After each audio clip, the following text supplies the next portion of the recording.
Hello YouTube, it's CN Maritime History here back again from the video, and today I will be talking about the RMS Empress of Ireland.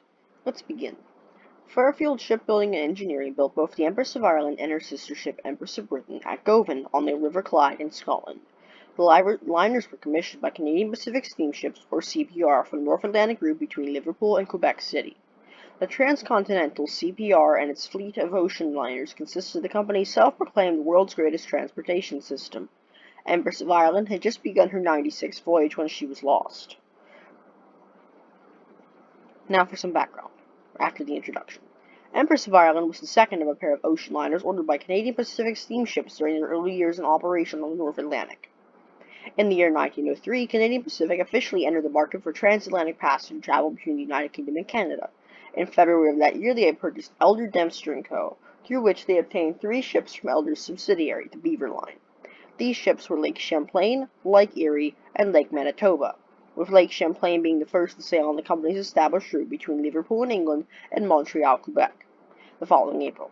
The line proved to be successful in the North Atlantic trade, as in that first year 33 westbound crosses were completed by those 3 ships, on which a combined total of 23,400 passengers traveled in third class, most of them immigrants bound for Canada.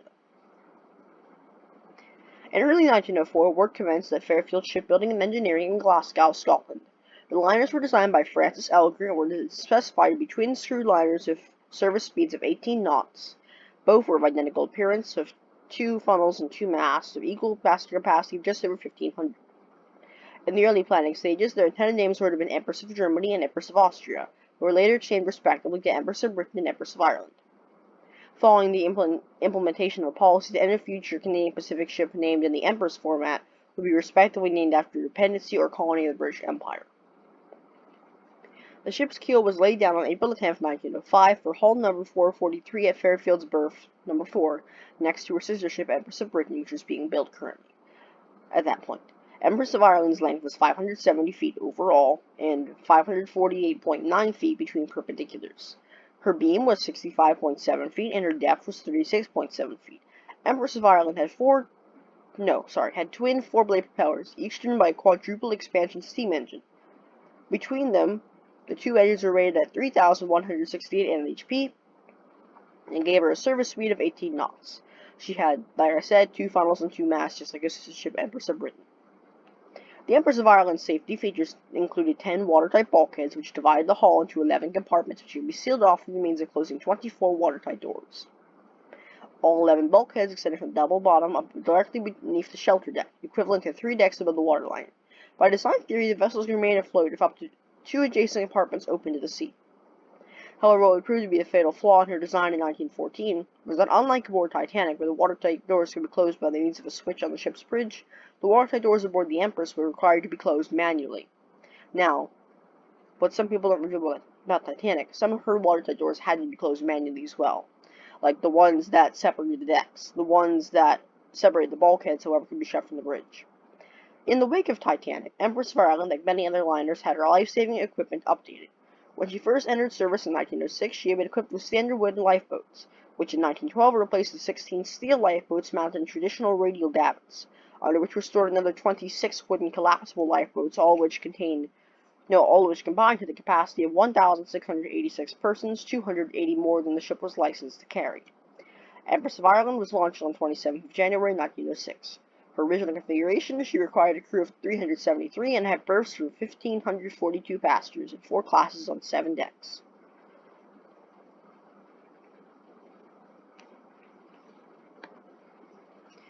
This is a famous picture of the Empress of Ireland as she is sailing along. Not picture. I think it's a painting yet. It's a little blurry, so I can't really tell. 2 months after the Empress of Britain entered service, Empress of Ireland departed Liverpool for Quebec City on her maiden voyage on Thursday, the 29th of June, 1906. Following morning, she made port at Moville, a coastal town on the north coast of Ireland, to pick up a number of Irish immigrants before making for the open Atlantic. On her first trip across the Atlantic, she carried 1,257 passengers, with 119 in first and 342 in second class, third class being booked well past capacity with 796, a large number of small children and infants among them. Seen as a foreshadowing the Empress' popularity with immigrants, third class was so heavily overbooked on her maiden voyage, at least 100 passengers who had booked passage aboard her had to be left behind in Liverpool to wait for the next ship. On the afternoon of July the 6th, Empress of Ireland arrived at the mouth of the St. Lawrence River, calling at Pointe-à-Pierre to pick up a river pilot who would assist in guiding the ship down the final 300-kilometer stretch of the voyage to Quebec City.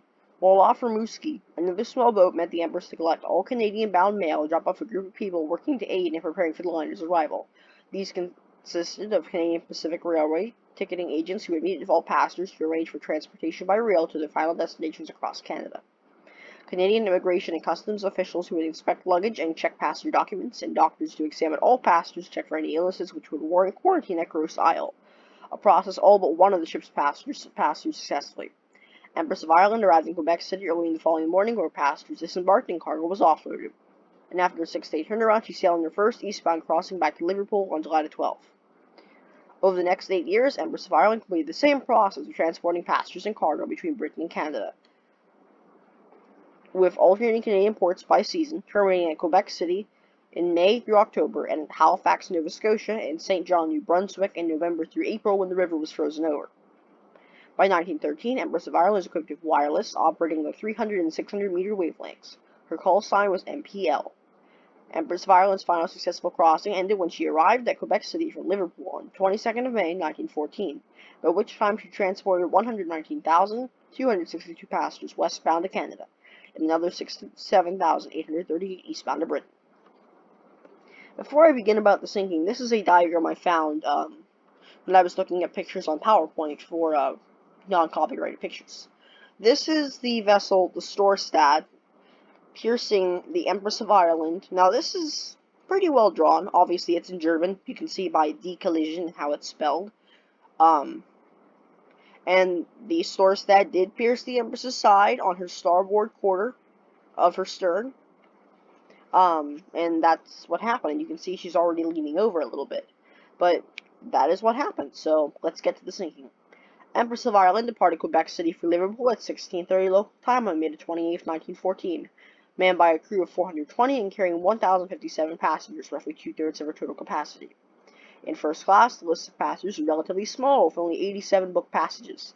The small number did not, however, spare the inclusion of some rather notable figures from both sides of the Atlantic.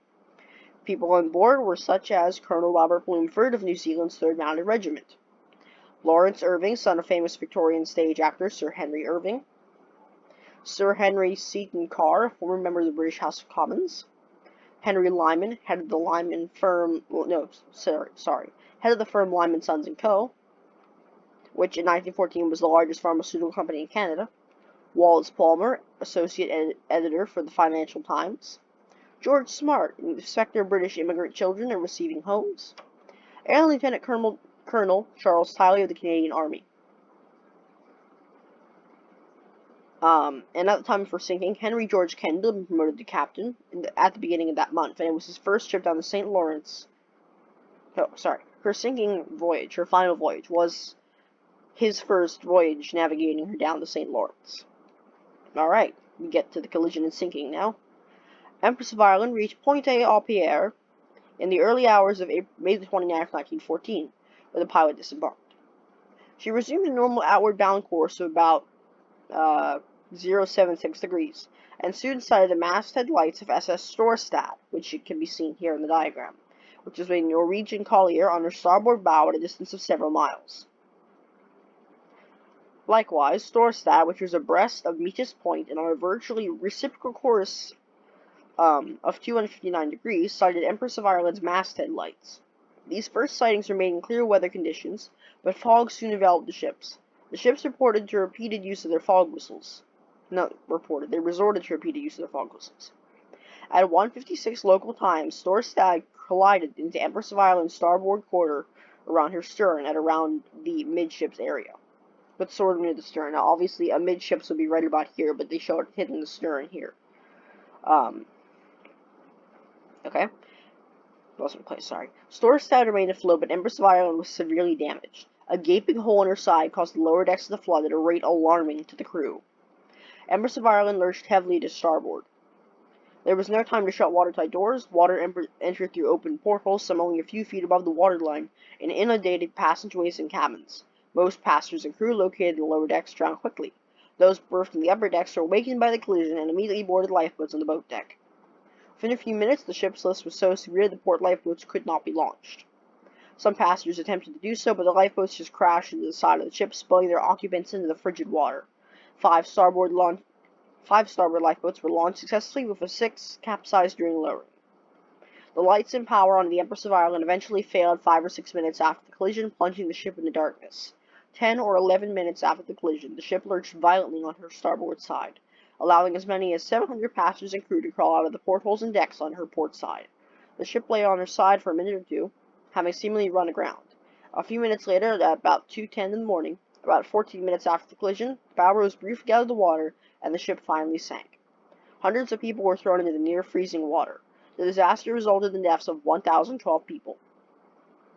As resulted in the newspapers at the time, there was much confusion as to the cause of the collision, both parties claiming Hitler was at fault. As was noted in the subsequent inquiry, if the testimony of both captains were to be believed, the collision happened as both vessels were stationary with their engines stopped, which is obviously not true, as the Storstad sliced in the Empress of Ireland. And the witnesses from Storstad said they were approaching so as to pass red to red, meaning navigation lights, so port to port. While those from Empress of Ireland said they were approaching so as to pass green to green, or starboard to starboard. But the stories are irreconcilable. Did I say that right? Maybe I didn't. I don't know.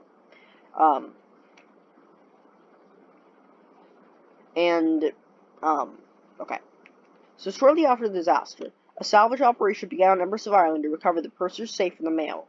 This was deemed a plausible effort due to the wreck's relatively shallow depth at 130 feet. Shallow enough so that in the aftermath of the sinking, the main mast and funnels of the Empress were still visible just beneath the surface. As they recovered bodies and valuables from the ship, the salvors were faced with limited visibility and strong currents from the St. Lawrence River. One of the hard hat divers, Edward Cossaboom, was killed when it is assumed he slipped from the hull of the wreck, plummeting another 65 feet to the riverbed below, closing or rupturing his air hose as he fell. He was found lying unconscious on his lifeline, and all attempts to revive him after he was brought to the surface failed. It was later reported implausibly that the sudden increase in water pressure had so compressed the diver's body that all that remained was a jellyfish of copper mantle and dangling canvas tentacles. The salvage crew resumed their operations and recovered 318 bags of mail and 212 bars of silver, which is silver bullion, not like solid silver, worth about $150,000 then, but $1,099,000 in 2013 when adjusted for inflation. In 1964, the wreck was revisited by a group of Canadian divers who recovered a brass bell. In the 70s, another group of divers recovered the stern telemeter, pieces of the Marconi wireless equipment, a brass porthole, and a compass.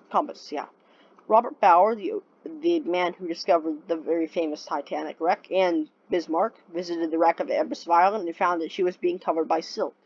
He also discovered that certain artifacts and fixtures of the human remains continued to be taken up by treasure hunters. Now, Dr. Bauer is extremely against treasure hunters, and I gotta say I agree with him. It's a grave site. Don't rob it.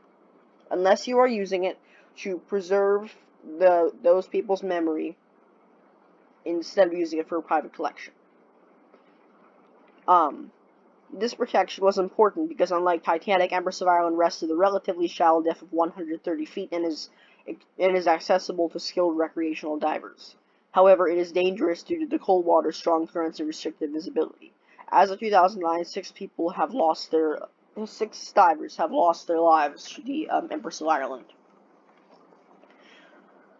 So, that is the story of the Empress of Ireland. I hope you guys have enjoyed. Please like and subscribe and comment down below if you have any video ideas. If not, just leave me a comment. Tell me you liked the video. Anything's fine. If you didn't like the video, comment that. It's okay. I hear all opinions. But please, comment down below and like and subscribe. Have a good day, guys. Bye.